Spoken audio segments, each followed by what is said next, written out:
एउटा प्रश्न आफैलाई सोधौं,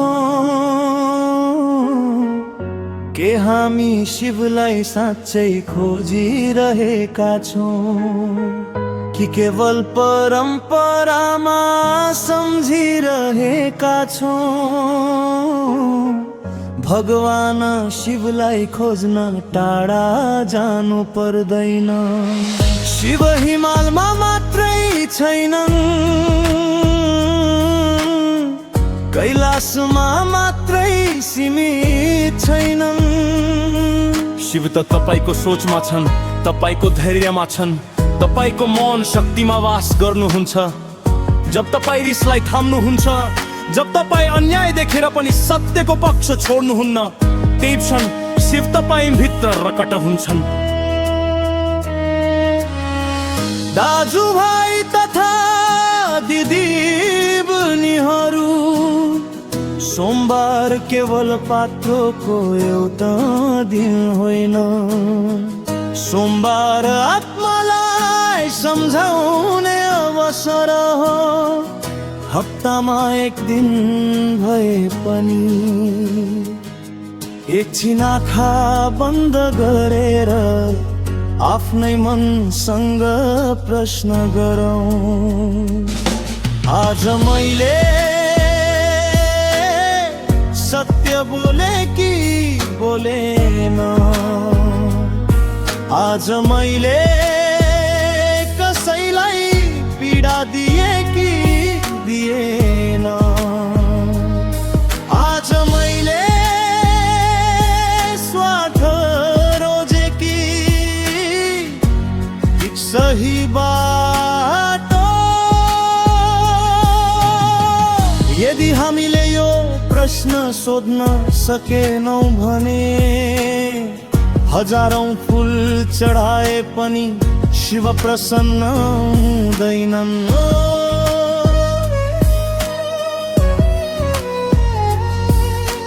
किनभने शिव पूजा फूल र धूपले मात्रै हुँदैन। क्रोध त्याग्नु नै साँचो अभिषेक हो, अहंकार त्याग्नु नै साँचो बेलपत्र हो, लोभ त्याग्नु नै गंगाजल हो, र संयम धावन गर्नु नै साँचो ध्यान हो। शिव बाहिरी चमत्कार बाँड्ने देवता होइनन्, शिव चेतना जगाउने शक्ति हुन्।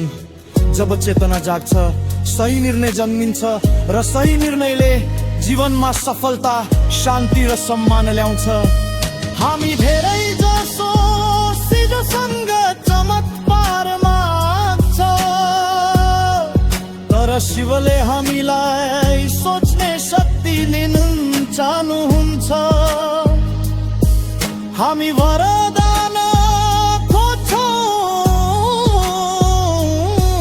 तर शिवले हामीलाई परिश्रम गर्ने साहस दिन चाहनुहुन्छ। शक्ति माग्नुस्, तर अरूलाई दबाउन होइन। वरदान माग्नुस्, तर कर्मबाट भाग्न होइन। सफलता माग्नुस्, तर गलत बाटो रोजेर होइनन्। दाजुभाइ तथा दिदी बहिनीहरू, जब तपाई सत्यको बाटो हिँड्नुहुन्छ, जब तपाई संयम र साहसलाई साथ बनाउनुहुन्छ, जब तपाई गलत छैन सम्झौता गर्न स्वीकार गर्नुहुन्छ, त्यही बेला शिव तपाई भित्र बोल्नुहुन्छ। त्यसैले सधैँ सम्झनुस्, शिव बाहिर होइनन्, शिव तपाई नै हो जब तपाईँ सही हुनुहुन्छ, जब तपाईँ न्यायमा अडिग हुनुहुन्छ, जब तपाईँको कर्म शुद्ध हुन्छ। जय शिव